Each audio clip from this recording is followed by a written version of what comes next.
Merci. La parole est à Monsieur Bruno Le Maire. Monsieur le Président, chers collègues, ma question s'adresse à Madame la ministre du Logement.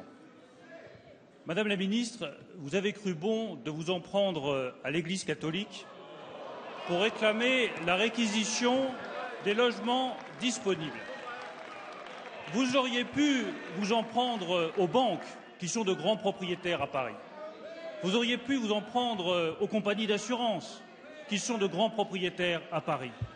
Vous auriez pu vous en prendre au Conseil régional d'Île-de-France ou la ville de Paris. Vous avez choisi, on ne sait pas trop bien pourquoi, de vous en prendre à l'Église catholique. Ce n'est ni digne, ni acceptable, ni respectueux du principe de laïcité en France. Permettez-moi de vous dire, Madame la ministre du Logement, permettez-moi de vous dire que la solidarité en France n'est ni de droite ni de gauche, Madame la ministre.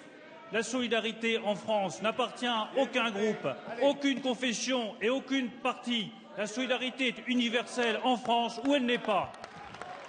Votre remarque, Madame la ministre du Logement, fait injure à tous ceux, toutes les associations, aux 60 000 bénévoles du Secours catholique qui, jour et nuit, servent les plus démunis et essayent de leur trouver une solution.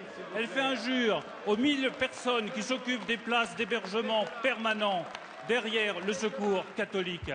Alors moi, j'ai une proposition à vous faire, Madame la ministre du Logement. Si vous tenez tant que ça à la réquisition, réquisitionnez les logements de fonction dont disposent la Ville de Paris et le Conseil régional d'Île-de-France. Réquisitionnez tous les logements des fonctionnaires qui ne répondent pas à une unité de service public.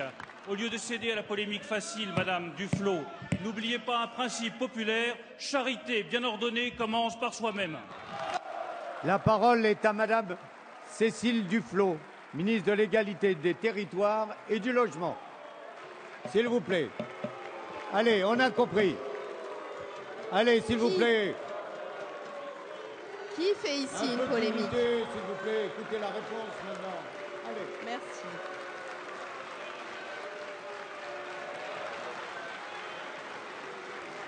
Allez. La question qui nous est posée ici est de savoir si oui ou non il faut s'attaquer à la crise du logement. J'oserais dire aux crises du logement. S'attaquer à la crise du logement, c'est faire feu de tout bois.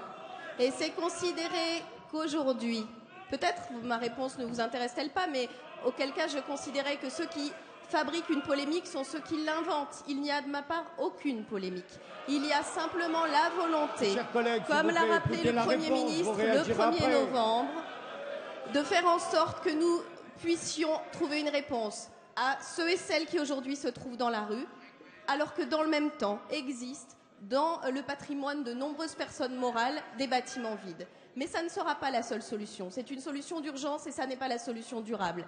Des milliers d'associations, des milliers d'associatifs, de bénévoles se mobilisent pour lutter contre la crise du logement et le gouvernement le fait. Le fait grâce au vote la semaine dernière d'une loi qui permettra de céder du foncier public, grâce à une loi qui permettra, contre laquelle vous avez voté, de faire 25% de logement social dans toutes les agglomérations. Et ce n'est pas en fabriquant, en essayant d'inventer une polémique que vous nous ferez fléchir par rapport à la volonté qui est de répondre à ceux et celles qui aujourd'hui en ont besoin. Je trouve même assez étonnant de vouloir mettre en cause, comme vous l'avez fait, un parallèle entre les bénévoles qui s'engagent auprès des sans-logis et les propriétaires fonciers qui disposent de bâtiments vides. Ce sont deux sujets très disjoints. Vous les avez liés, c'est de votre responsabilité. En ce qui me concerne, je sais que ceux et celles qui accompagnent les maraudes chaque nuit n'attendent qu'une chose, c'est que nous trouvions les logements décents et dignes pour loger les femmes, les enfants et les enfants de notre pays qui en ont besoin. Point final. Merci.